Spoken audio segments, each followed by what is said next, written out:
हम तो आप लोगों के ऋणी हैं कि आप लोग बात मान रहे हैं।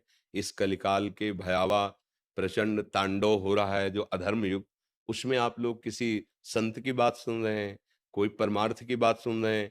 आप बुरे आचरणों को त्याग कर अच्छे आचरणों में चल रहे हो, तो आप हम पर एहसान कर रहे हो। आप हमारे धन्यवाद के पात्र हो और भगवान आपको ऐसी बुद्धि दे जिससे आप परम सुख को प्राप्त हो। स्वस्थ रहें, सुखी रहें इस जीवन में भी, और जब शरीर छूटे तो भगवान की भी कृपा का अनुभव हो। हमारा उद्देश्य यही है, और ये उद्देश्य संतों की जूठन से और भगवान की कृपा से मिला है। जिन संतों का आपने नाम उच्चारण किया, उन्हीं के नाम उच्चारण से, उन्हीं के चिंतन से, उन्हीं के प्रताप से, वाणी उन्हीं की जूठन है, उसी से बोल करके आप लोगों के मंगल की भावना करते हैं।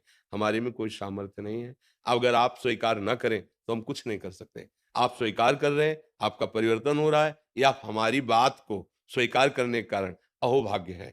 आपका धन्य भाग्य है कि आप हमारी बात मान रहे हैं, बस इतना है। आपका पूरा सहयोग है उसमें, हमारी कोई बात नहीं। अगर आप ना सुने, आप ना स्वीकार करें, तो हम बोलते रहें क्या काम में आएगा? आप स्वीकार करें, आपका परिवर्तन हो रहा है, तो इससे हमें भी लग रहा है कि जैसे भी है हमारा जीवन सार्थक है। 10 को सुख मिले, यही हमारे जीवन का उद्देश्य। 10 सुधर जाएँ, 10 भगवत मार्ग में चलने लगें, 10 दुराचार छोड़ दें, तो कम से कम मनुष्य जन्म धारण करना हमारा जो होना है सो तो होना है।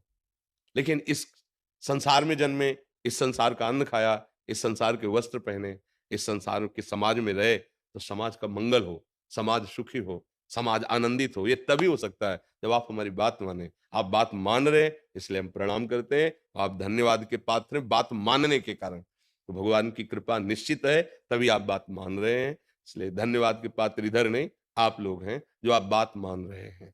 नहीं, यह कलयुग चल रहा है, कौन बाबा जी की बात सुने? कौन बाबा जी की बात माने? ऐसा उसका माया का आकर्षण है, ऐसे गलत आचरणों में मन लगा हुआ है, ये सब बकवास समझते हैं।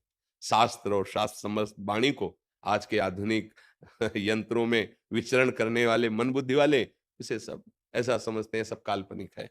आप मान रहे हैं, आपका परिवर्तन हो रहा है, ये भगवान की कृपा है और आपके अहोभाग्य हैं, धन्य भाग हैं। क्योंकि बिना भगवान की कृपा के ना तो शब्द सुनने को मिल सकते हैं और ना उनको आचरण में उतारने की भावना आ सकती है।